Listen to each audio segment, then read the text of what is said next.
Hello everyone, welcome back to our channel. आप सभी का इस यूट्यूब प्लेटफॉर्म पे स्वागत है। मेरा नाम है प्रतिभा।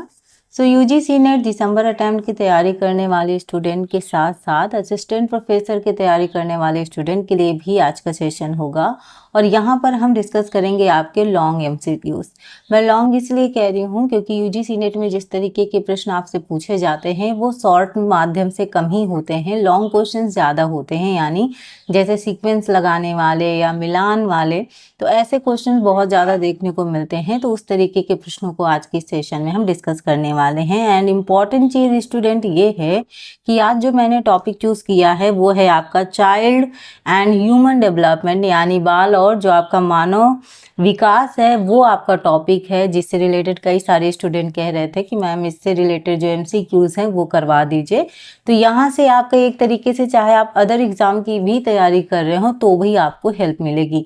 लॉन्ग क्वेश्चन डिस्कस करने का एक बेनिफिट हमारे पास ये है कि इसकी हम एक्सप्लेनेशन भी दे रहे हैं, जिसकी वजह से अगर शॉर्ट माध्यम से भी ये प्रश्न पूछे जाएं तो आप बखूबी उन क्वेश्चनों को कर पाएं। तो चलिएगा स्टार्ट करते हैं आज का सेशन। ये सेशन पसंद आए तो लाइक शेयर सब्सक्राइब ज़रूर कीजिएगा, बेल आइकन ज़रूर प्रेस कर दीजिएगा ताकि जब भी मेरा क्लास आए उसकी नोटिफिकेशन आप तक पहुंचे और आप क्लास ज्वाइन कर पाएँ। इसकी पीडीएफ के लिए आप हमारा Telegram channel home science by Pratibha Shukla join कर सकते हैं। वहाँ पे आपको एडिशनल इन्फॉर्मेशन भी प्रोवाइड की जाती है। तो चलिएगा स्टार्ट करते हैं आज के पहले क्वेश्चन से। पहला क्वेश्चन है आप सभी के सामने, वे 3 अत्यधिक महत्वपूर्ण सिद्धांत जो इस धारणा पर आधारित हैं कि मानव व्यवहार अधिगम की पूर्वानुमेय प्रक्रियाओं से बनता है। आपके ऑप्शंस हैं पावलाव का सिद्धांत, बी है स्किनर का सिद्धांत, सी है बंडूरा का सिद्धांत और डी है जुंग का सिद्धांत। तो यहाँ पे आपको 3 ऐसी थ्योरी बतानी है जो इस धारणा पर आधारित हैं कि मानव व्यवहार अधिगम की पूर्वानुमेय प्रक्रियाओं से बनता है।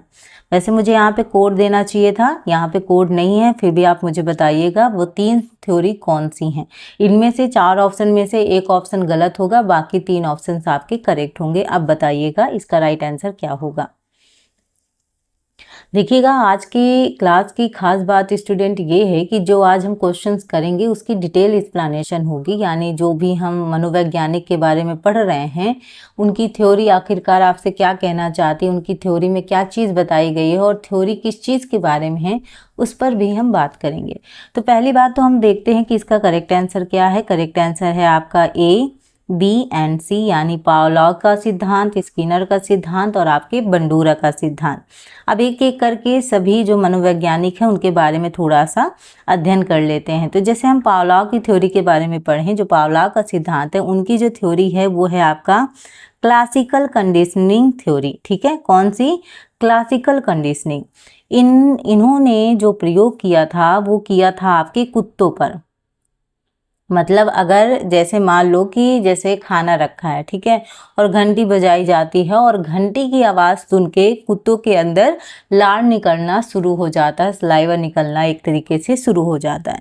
तो ये जो आपके पावलॉव की थ्योरी है वो एक तरीके से ये बताने की कोशिश कर रही है कि जो आपका व्यवहार है वो सीखने की पूर्वानुमेय प्रक्रियाओं से बनता है, यानी आपका जो वातावरण है और आपकी जो प्रतिक्रिया है उसके माध्यम से आप क्या होता है एक तरीके से व्यवहार तैयार किया जाता है। तो स्पेशली आपके पावलॉव की कई बार थ्योरी पूछी जाती है कि उन्होंने प्रयोग किस पर किया, थ्योरी का नाम, तो आप याद रखिएगा क्लासिकल कंडीशनिंग, और उन्होंने जो प्रयोग किया था वो कुत्तों पर किया था। नेक्स्ट अगर मैं बात करूं आपकी स्किनर के सिद्धांत की, जो आपकी स्किनर की थ्योरी है वो है आपका ऑपरेंट कंडीशनरिंग। ठीक है, ऑपरेंट जो कंडीशनिंग थ्योरी है वो है आपकी स्किनर महोदय जी की।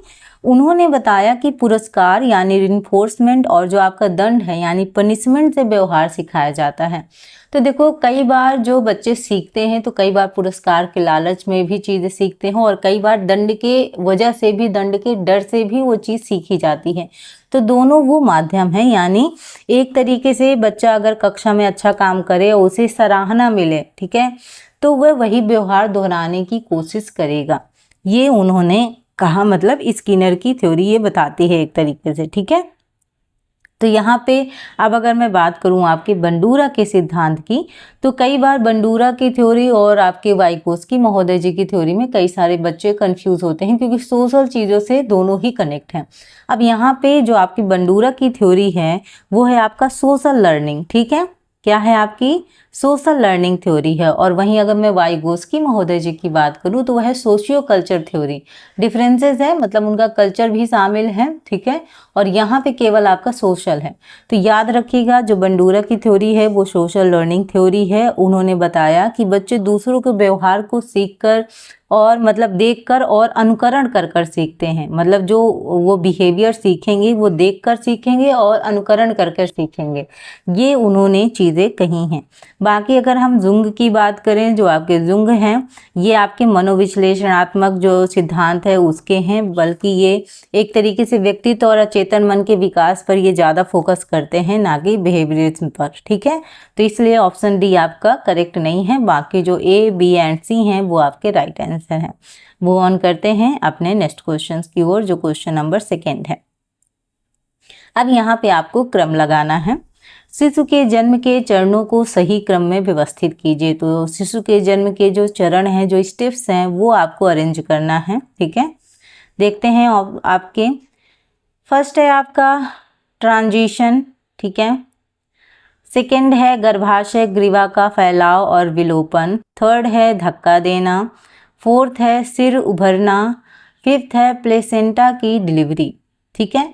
तो यहाँ पे आपके जो शिशु के जन्म के चरण हैं वो आपको क्रम में लगाना है। मैं यहाँ पे कर देती हूँ, ऑप्शंस भी आपको दिख रहे हैं। अब आप क्रम में लगाइए, आपको प्रॉपर समय दिया जा रहा है, ठीक है। चाहे तो थोड़ा सा वीडियो को पॉज कर दीजिए और आराम से आप इसका सीक्वेंस लगाइए। अपने आप लगाने की कोशिश कीजिएगा, गलत होगा सही होगा वो बाद में देखा गया है, पहले मत सोचिए कि गलत हो जाएगा, ठीक है। पहले लगाने की कोशिश कीजिए और अपना आंसर बताइएगा क्या होगा, फिर हम चलते हैं एक एक स्टेप पर।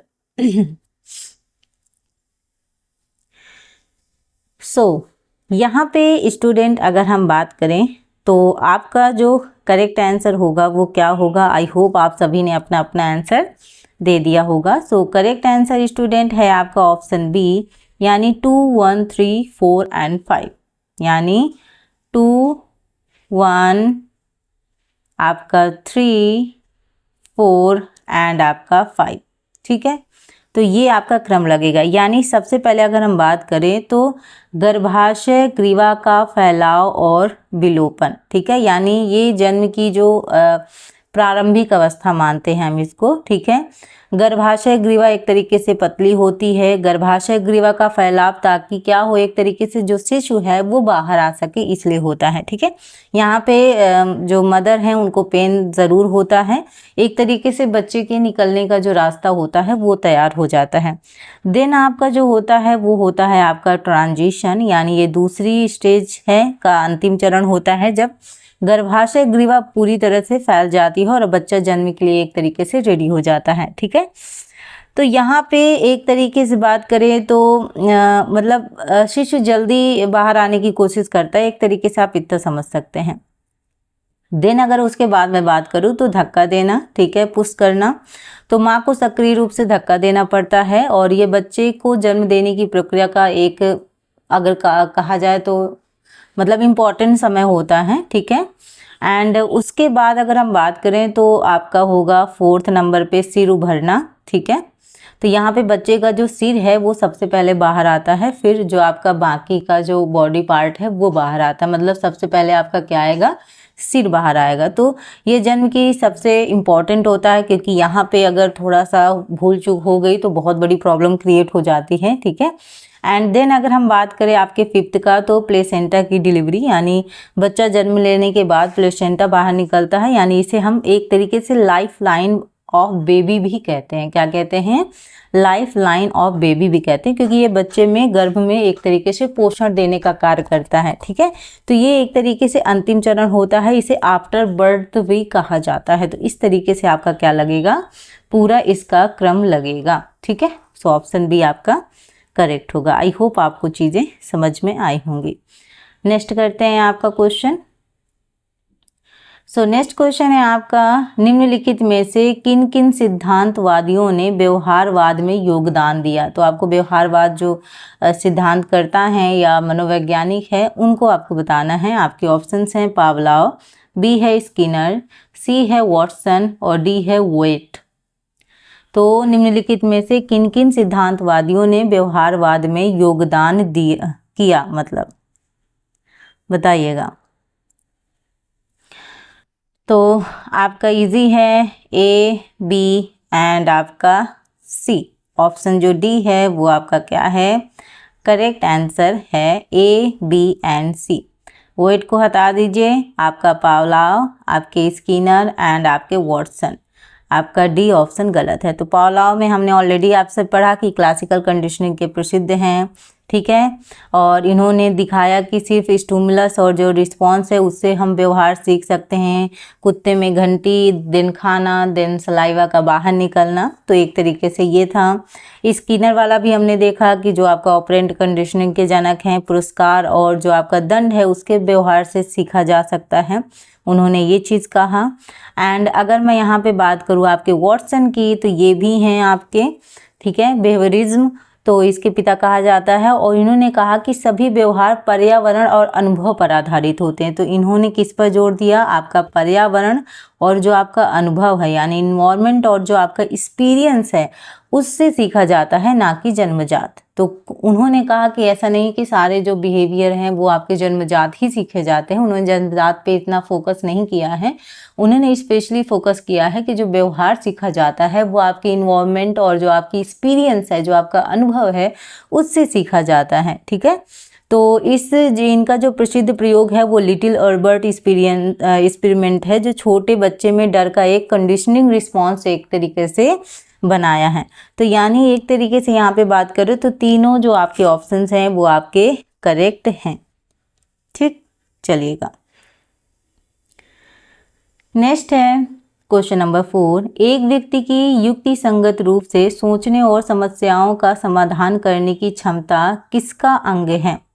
तो एक व्यक्ति की युक्ति संगत रूप से सोचने और समस्याओं का समाधान करने की क्षमता किसका अंग है। आपके ऑप्शंस हैं सूक्ष्म मोटर क्रिया, बी है भाषा विकास, सी है संज्ञानात्मक विकास और डी है अच्छा प्रबंधन कौशल।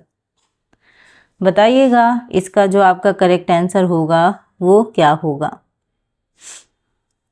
तो जहाँ पे सोचने और समस्याओं का समाधान करने की बात आ जाती है तो नेचुरल सी बात है, वो आपके संज्ञान से रिलेटेड है, आपकी बुद्धि से रिलेटेड है, जहाँ आप सोचते समझते हैं। सो नेचुरल सी बात है होगा आपका कॉग्निटिव डेवलपमेंट। ऑप्शन जो सी है संज्ञानात्मक विकास, ये आपका क्या होगा, करेक्ट आंसर होगा। यहाँ पे अगर देखो मैं बात करूँ आपके सूक्ष्म मोटर क्रिया की बात करूँ तो ये हाथ और उंगलियों की जो छोटी छोटी जो एक्टिविटी है उससे रिलेटेड है, जैसे कलम पकड़ना, आपका बटन लगाना, ठीक है, इस तरीके से आपका होगा। वहीं अगर हम भाषा विकास की बात करें, लैंग्वेज डेवलपमेंट की बात करें, तो बोलना, समझना, लिखने की क्षमता, शब्द लिखना, वाक्य बनाना, ये सारी चीज़ें आ जाती हैं, ठीक है। यहाँ पे संज्ञानात्मक मतलब आपका सोचना, सीखना, समझना, याद करना, समस्या समाधान करना, ये सारी चीज़ें आ जाती हैं। और जो आपका कॉग्निटिव डेवलपमेंट है, पियाजे के अनुसार इसके कई सारे चरण हैं, उन्होंने 4 चरण बताए हैं। उनके 4 चरणों की हमने डिटेल में व्याख्या भी की है। अगर अभी तक आपने वो चीज़ें नहीं देखी हैं तो प्लीज़ देखिएगा, पियाजे की थ्योरी से भी रिलेटेड आपकी चीज़ें पूछी जाती हैं, ठीक है। और यहाँ अच्छा प्रबंधन कौशल की बात करें तो ये व्यवहारिक कौशल है जो आपके अनुभव से आता है और आपके प्रैक्टिस से आता है, आपके अभ्यास से आता है, ठीक है, जैसे टीम मैनेज करना, समय प्रबंधन करना वगैरह वगैरह। तो ऑप्शन जो सी है वो आपका करेक्ट है।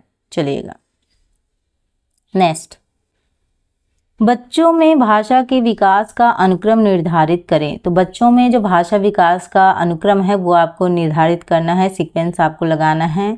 ऑप्शन ए है समग्र बोधि, बी है शुरुआती जटिल वाक्य, सी है टेलीग्राफिक चरण, डी है भाषाई सहजबोध और ई है जटिल वाक्य। देखिएगा नीचे आपके कोड दिए हुए हैं, आपको अरेंज करना है। पहले ऊपर आप अरेंज कर दीजिए, फिर आप कोड देखकर बताइएगा आपका जो करेक्ट आंसर होगा वो क्या होगा। क्वेश्चन नंबर 5, आप सभी के सामने। ध्यान से क्वेश्चन पढ़ें और फिर बताएं आंसर क्या होगा। तो देखिएगा, अगर मैं यहाँ पे आपके आंसर की बात करूँ स्टूडेंट, तो जो आपका करेक्ट आंसर है वो है आपका ऑप्शन डी। ठीक है, ऑप्शन डी आपका करेक्ट आंसर है। यानी सबसे पहले अगर हम बात करें स्टूडेंट, तो सबसे पहले आपका आता है टेलीग्राफिक चरण। ठीक है, सबसे पहले आपका आएगा टेलीग्राफिक चरण। लगभग आपका 2 ईयर आप मान के चलें। ठीक है, छोटे बच्चे वाक्य बोलते हैं जैसे मम्मी, खाना, पानी, दो, वैसा टाइप अलग अलग करके। तो केवल मुख्य शब्द होते हैं जैसे टेलीग्राफ में होता है। ठीक है, तो बच्चे अपनी ज़रूरतों को सरल शब्दों में व्यक्त करने की एक तरीके से कोशिश करते हैं। तो पहला आपका होगा टेलीग्राफिक चरण। दिन में बात करूँ आपका, तो होगा समग्र बोध। दूसरा आएगा जो आपका 2 से लगभग 3 ईयर तक होता है। तो बच्चे भाषा को पूरे संदर्भ में समझने लगते हैं। अगर कोई दरवाज़ा बंद करता है तो बच्चा कहेगा दरवाज़ा क्यों बंद किया, वैसा टाइप का। मतलब ऐसा नहीं कि पूरा का पूरा इतना पूरा वाक्य ही क्लियर बोल देंगे। आप थोड़ा समझ रहे हैं किस तरीके के वे में बोल रही हूँ। मतलब एक तरीके से बोलेंगे लेकिन बहुत ज़्यादा क्लियर उतना नहीं आता, लेकिन 2-3 साल में बच्चा अच्छे से क्लियर बोलने लगता है। देखो, सबके बोलने का जो टाइमिंग है वो डिफरेंट डिफरेंट हो सकता है, लेकिन बहुत ज़्यादा दूर नहीं होगा। ठीक है, कुछ बच्चे होते हैं कि 1.5 साल में ही आपका लगभग 2-2 वर्ड बोलने शुरू कर देते हैं। पापा, पापा, या बुआ, मासी। मासी तो नहीं बोलते हैं वो तो मुझे पता है, मैं अभी तक हमको मासी बुलाया नहीं गया, तो इस वजह से मैं बता रही। बाकी बुआ, पापा वगैरह बोलना शुरू कर देते, तो आप याद रखेंगे। सेकंड में आपका आएगा समग्र बोधी। ठीक है, पहले आपका टेलीग्राफिक चरण, देन आपका होगा समग्र बोधी। उसके बाद आपका आएगा जटिल वाक्य। ठीक है, 3 से 4 ईयर का एज रहता है। ठीक है, बच्चे सिंटैक्स जैसे आपका ग्रामर है उसका उपयोग करके लंबे वाक्य बनाना शुरू करते हैं। मैं स्कूल जाऊंगा क्योंकि मुझे पढ़ाई करनी है वगैरह, ये सारी चीज़ें। ठीक है, एंड उसके बाद अगर मैं बात करूं तो आपका होगा 4th नंबर पे शुरुआती जटिल वाक्य। यानी ये 4 से 5 वर्ष की एज है, जिसमें बच्चे बुनियादी जटिल वाक्य का अभ्यास शुरू करते हैं, जैसे मैं खेलूंगा और फिर खाऊंगा, ऐसे टाइप के। एंड लास्ट में आपका होता है भाषाई सहजबोध, 5 साल के बाद होता है। तो बच्चा भाषा के नियमों को सहज रूप से क्या करने लगता है, एक तरीके से समझने लगता है। गलती होने पर बच्चा स्वयं सुधार कर लेता है। तो ये चीज़ होगा। तो इस तरीके से आपका सीक्वेंस लगेगा और आपके ऑप्शन जो मैंने आपको बताए, ऑप्शन जो डी है वो आपका करेक्ट है।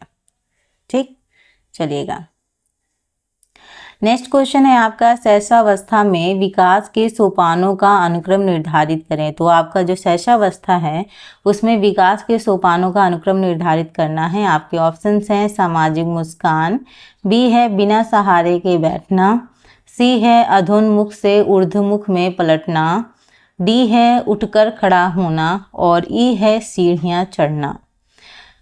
यहाँ पे कोड भी दिया हुआ है, आप पहले अरेंज कर लीजिए फिर हम कोड पर चलते हैं। देखिएगा, ऐसे क्वेश्चन डिफिकल्ट तो होते हैं, इजी तो बिल्कुल नहीं है। आपको समय लगता है सोचने पे। ठीक है, और आजकल तो कोड भी ऐसे दिए होते हैं जहाँ लास्ट तक आप पहुँचेंगे तब जाके आपको पता चलेगा कि आपका करेक्ट आंसर क्या है। तो क्वेश्चंस काफ़ी डिफिकल्ट बनाते जा रहे हैं एग्जामिनर। बताइएगा यहाँ पे जो आपका करेक्ट आंसर होगा वो क्या होगा। तो देखिएगा, अगर मैं यहाँ पे स्टूडेंट आपके राइट आंसर की बात करूँगी तो आपका जो करेक्ट आंसर होगा वो आपका होगा ऑप्शन ए, यानी ACBDE, ये आपका राइट आंसर होगा। देखते हैं एक एक करके। तो सबसे पहले मैंने आपसे बात की सामाजिक मुस्कान की। तो ये जो आपका है 6 से 8 सप्ताह में लगभग, तो बच्चा मुस्कुराता है जब उसे कोई देखता है या बात करता है। ठीक है, स्माइल करता है एक तरीके से। ठीक है, तो मतलब एक तरीके से वो आसपास की दुनिया को धीरे धीरे क्या कर रहा है, एक तरीके से पहचान रहा है। ठीक है, एंड देन मैं अगर बात करूँ तो सी आएगा आपका अधोन्मुख और ऊर्ध्व, तो जो आपका मुख है उसमें पलटना। ये आपका 3 से 4 महीने में होता है। बच्चा पेट के बल लेटा हुआ अपना सिर और जो छाती है उसको ऊपर उठाना थोड़ा सा सीखता है। आपने अगर देखो घर पे बच्चे होंगे ना तो आपने बखूबी देखा होगा कि बच्चे कैसे मतलब पेट के बल पलटते हैं और मतलब लेटे रहते हैं, तो अपना सिर भी उठाते हैं थोड़ा सा, उनका एक तरीके से छाती भी थोड़ा सा उठी सी रहती है, मतलब उठने की ऐसा लगता है जैसे कोशिश कर रहे हैं, ऐसा टाइप का। ठीक है, एंड देन फिर मैं अगर उसके बाद बताऊं आपको तो आपका होगा बिना सहारे के बैठना, ठीक है, 3rd नंबर पे आएगा आपका ये। तो यहाँ पे जो है ये 6 से 8 महीने में होता है, ठीक है, 6 से 8 महीने में बहुत सारे बच्चे मतलब आराम से बैठने लगते हैं। तो बच्चा जब स्वतंत्र रूप से बैठ सकता है, हाथों से संतुलन बनाने की कोशिश करता है। और देन आपका होगा उठकर खड़े होना, ठीक है। तो यहाँ पे 9 से 12 महीने में तो फर्नीचर पकड़ना या अकेले खड़ा होना, थोड़ा सा सीखने की कोशिश करना, ठीक है, एक तरीके से चलने की तैयारी एक तरीके से शुरू करने की कोशिश करता है। एंड उसके बाद जो आपका 5th आएगा वो आएगा सीढ़ियाँ चढ़ना। तो 12 से 18 महीने में बच्चा सीढ़ियाँ पकड़कर या धीरे धीरे चढ़ने की कोशिश करता है। तो देखो यहाँ पे जो प्रोसेस है स्टूडेंट, वो हर एक बच्चे पर सेम नहीं होता है, थोड़ा सा किसी का स्लो हो सकता है, किसी का फास्ट हो सकता है। कुछ बच्चे बहुत जल्दी ये चीज़ करना शुरू कर देते हैं, कुछ थोड़ा सा स्लो करते हैं। मतलब थोड़ा सा ये आप समझेंगे कि भाई, क्योंकि बहुत सारे मदर्स हैं वो चिंता में हो जाते हैं कि इतने महीने का हमारा बच्चा हो गया, ये प्रोसेस नहीं हो रहा है, बच्चा अभी बोल नहीं पा रहा, बच्चा अभी अच्छे से प्रॉपर चल नहीं पा रहा। तो किसी का स्लो किसी का फास्ट हो सकता है। बाकी जो आपका करेक्ट आंसर मैंने आपको बताया वो है ऑप्शन ए, क्योंकि ये चीज़ मैंने भी अनुभव की है। जब घर में बच्चे होते हैं, चाहे दीदी के हों या रिलेशन वाले के हों, तो जब बच्चे होते हैं हम खुद ही देख के ऑब्जर्व करते हैं कि बच्चा कब बोलना शुरू कर रहा है, कब खड़े होना शुरू कर रहा है। मुस्कान तो उसकी बहुत जल्दी शुरू हो जाती है अगर आसपास उसको कोई वो कर रहा है, ठीक है। तो यहाँ पे ऑप्शन जो ए है वो आपका करेक्ट है। नेक्स्ट क्वेश्चन है, मनोविश्लेषणात्मक दृष्टिकोण पर आधारित विशेषताओं के विकास को क्रम में लगाइए। आपके ऑप्शंस हैं चूसने की जो आपकी क्रिया है, जननेंद्रिय उद्दीपन जो आपका है, उसके साथ साथ प्रसाधन संबंधी क्रियाएं, डी है सामाजिक मूल्यों को ग्रहण करना, और ई है आपका यौन आवेग, ठीक है। आपके नीचे कोड दिए हुए हैं, पहले आप ऊपर थोड़ा सा देख लीजिए, फिर मैं इसको थोड़ा नीचे करूंगी, अदरवाइज आपको दिखेगा नहीं। ऐसे कर दूं तो शायद आपको दिख जाएगा, है ना। ये ऑप्शंस आप अरेंज कर सकते हैं, मे बी। बताइएगा एक बार फिर क्वेश्चन देख लीजिए कि मनोविश्लेषणात्मक दृष्टिकोण पर आधारित विशेषताओं विकास को आपको क्या करना है, अरेंज करना है। अब बताइएगा आंसर क्या होगा। अगर यहाँ पे आपको थोड़ा सा क्वालिटी में दिक्कत हो रही है तो थोड़ा सा इनहेंस कर लीजिएगा, कई बार हमें क्लियर नहीं दिखाई देता है, ठीक। देखिएगा यहाँ पे अगर मैं बात करूँ स्टूडेंट आपके राइट आंसर की, तो जो आपका राइट आंसर होगा वो होगा ए बी सी। अब बताइएगा ए बी सी किस में है, डी एंड ई। आपका ऑप्शन ए आपका करेक्ट होगा। देखते हैं एक एक करके। सबसे पहले अगर हम बात करें स्टूडेंट तो आपका होगा चूसने की क्रिया, ठीक है। सबसे पहले क्या होगा आपका चूसने की क्रिया। ये मौखिक चरण है यानी ओरल स्टेज है, जन्म से लगभग 1 साल तक होता है। बच्चा जो अपना माउथ है उसके माध्यम से संतोष और सुरक्षा प्राप्त करता है, एक तरीके से आप इतना समझ सकते हैं। जैसे चूसना, दूध पीना, अंगूठा चूसना, ये सारी चीज़ें वो शुरू कर देता है, ठीक है। तो इसी को लिबिडो का केंद्र कहा जाता है, एक तरीके से ये समझ सकते हैं। देन उसके बाद होगा आपका जननेंद्रिय उद्दीपन, ठीक है। ये जेनिटल चरण है यानी लगभग आपको 3 से 6 आपका ईयर तक आप मान सकते हैं इसको। एंड यहाँ पे अगर मैं बात करूँ स्टूडेंट तो यहाँ पे अपनी ज्ञानेंद्रियों के प्रति संवेदनशील होते हैं, खुद को छूना ये एक तरीके से होता है, मतलब स्व आत्म जागरूकता और पहचान की एक तरीके से शुरुआत हो जाती है। देन अगर हम बात करें तो आपका होगा प्रसाधन संबंधी क्रियाएं, 3rd नंबर पे आएगा, ठीक है। ये लेटेंसी स्टेज है यानी बच्चों में सामाजिक नियम सीखने का ये चरण होता है, यानी आप कह सकते हैं 6 से 12 ईयर, ठीक है। और बच्चे स्वच्छता और अपना सुंदरता, सामाजिक मानकों को अपनाने लगते हैं, यानी जो आपके सोशल रूल रेगुलेशन बने हैं उनको भी बच्चे समझने लगते हैं, ठीक है। ये सारी चीज़ें होने लगती हैं। देन अगर मैं बात करूं तो उसके बाद जो आपका होगा वो होगा आपका सामाजिक मूल्यों को ग्रहण करना, 5th नंबर पे आपका एक तरीके से जो नेक्स्ट है, ठीक है। सामाजिक मूल्यों को क्या करना, एक तरीके से डी है, 4th नंबर पे आएगा, 6th फिफ्थ कहाँ से। ठीक, तो यहाँ पे जो है वो लेटेंसी और एडोलसेंस स्टेज आप इसको कह सकते हैं। जो बच्चे के मूल्य हैं, नियम है, जो सामाजिक व्यवहार है, उनको बच्चा सीखता है। शेयरिंग सीखता है, ऑनेस्टी सीखता है, हेल्पिंग करना सीखता है कि अदर्स की कैसे हम हेल्प कर सकते हैं। एंड फिफ्थ जो आपका होगा वो होगा यौन आवेग यानी जेनिटल स्टेज है। यहाँ पे परिपक्व यौन इच्छा और संबंध बनाने की क्षमता आती है। तो ये आपका पूरा सीक्वेंस लगेगा ये, ठीक है, याद रखेंगे। ठीक, तो मैंने आपको कहा ABCD&E आपका क्या है correct answer. Next, pre operation चरण में बच्चों की सोच की विशेषता पियाजे के अनुसार है। तो प्री ऑपरेशन स्टेज में जो आपका बच्चे की सोच की विशेषता है वो उसके अनुसार आपको बताना है। तो पहला है आपका सेंट्रेशन, बी है इरिवर्सिबिलिटी, सी है कंजर्वेशन और डी है ईगोसेंट्रिज्म।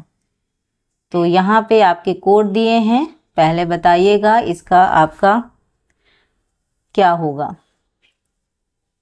इम्पॉर्टेंट क्वेश्चन है, जितने भी आज हम क्वेश्चंस कर रहे हैं सारे क्वेश्चंस बहुत इम्पॉर्टेंट हैं। अगर आप चाहें तो इसको नोट डाउन भी कर सकते हैं, आपके लिए काफ़ी हेल्पफुल रहेगा।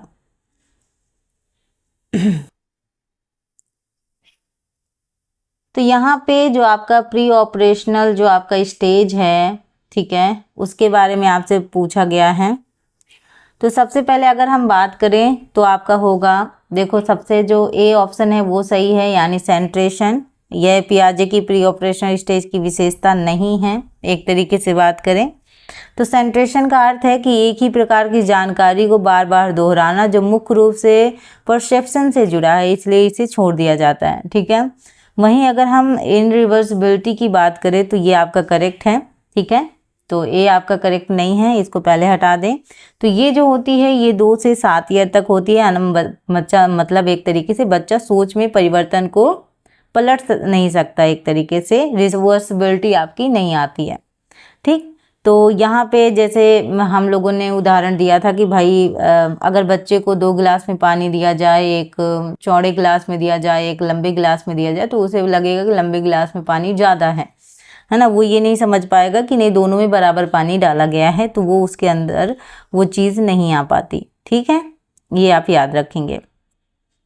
देन अगर हम बात करें कंजर्वेशन की तो ये कंजर्वेशन जो एबिलिटी है, जो आपका मात्रा अनुपात और वजन को समझना, ठीक है, ये भी प्री ऑपरेशनल स्टेज में बच्चे इसे नहीं समझ पाते हैं। ठीक है, जैसे मैंने आपको उदाहरण आपका दिया कि लंबी गिलास और चौड़े कटोरे में पानी की मात्रा को बराबर समझना, ये चीज़ नहीं आती है। ठीक है, तो यहाँ पे याद रखिएगा। एंड देन जो है आपका डी ईगोसेंट्रिज्म, यह बच्चा दूसरों के दृष्टिकोण को नहीं समझता, केवल अपने दृष्टिकोण से चीज़ें देखता है, यानी वो जो चीज़ सोच रहा है वही सही है, दूसरा क्या सोच रहा है उससे उनको फर्क नहीं पड़ता। मतलब उसको लगता है कि मेरे इर्द गिर्द ही दुनिया है और जो मैं सोच रहा हूँ वही आपका सही है। मतलब बच्चा मानता है कि हर वह देख सकता है, वो सभी देख सकते हैं, मतलब वो चीज़ जो देखेगा वो सभी देख सकते हैं, मतलब ऐसा टाइप का वो चीज़ करता है। तो मतलब आपका जो करेक्ट आंसर है वो है बी एंड डी। ठीक है, कौन सा करेक्ट आंसर है स्टूडेंट? B and D. तो यहाँ पे 3 ऑप्शन दिए हैं, हमें 3 ऑप्शन चूज करना है। अब बताइएगा 3 ऑप्शन में हम कैसे चूज करें, बताइए। ठीक है, तो 3 ऑप्शन में अगर हमें चूज करना हो तो हम सी ऑप्शंस को इग्नोर करेंगे, बाकी जो आपका ए बी एंड डी है उसे हम करेक्ट करेंगे। तो ए बी एंड डी जो है आपका वो आपका क्या होगा? राइट आंसर होगा। एक सेकेंड, ओहो रुकिएगा, ए बी एंड डी आपका करेक्ट आंसर होगा। ये जो ऑप्शन सी है ये आपका सही नहीं है। ठीक, चलिएगा। बाकी अगर राइट आंसर की बात की जाए तो अगर मतलब ये नहीं होता, ये सारे ऑप्शंस नहीं होते, जो आपका करेक्ट आंसर होता ऑप्शन बी एंड डी। ठीक है, तो यहाँ पे 3 ऑप्शंस दिया हुआ है इसलिए हम लोग ए को भी ले रहे हैं, अदरवाइज आपका जो करेक्ट आंसर होता वो बी एंड डी आपका राइट आंसर होता। ठीक है, ये याद रखेंगे। चलिएगा, नेक्स्ट क्वेश्चन है क्वेश्चन नंबर 9। विद्यार्थी काल के दौरान याददाश्त योजना सूचना को संग्रहित तथा धारित करने के लिए आपके ऑप्शंस हैं दोहराना, बी है व्यवस्थित करना, सी है बातचीत और डी है विस्तार। बताइएगा इसका जो है आंसर क्या होगा। विद्यार्थी काल के दौरान याददाश्त योजना सूचना को संग्रहित तथा धारित करने के लिए क्या क्या आपके ऑप्शंस इसमें करेक्ट होंगे, यानी 3 ऑप्शंस आपके करेक्ट हैं, एक ऑप्शन आपका गलत है। बताइएगा।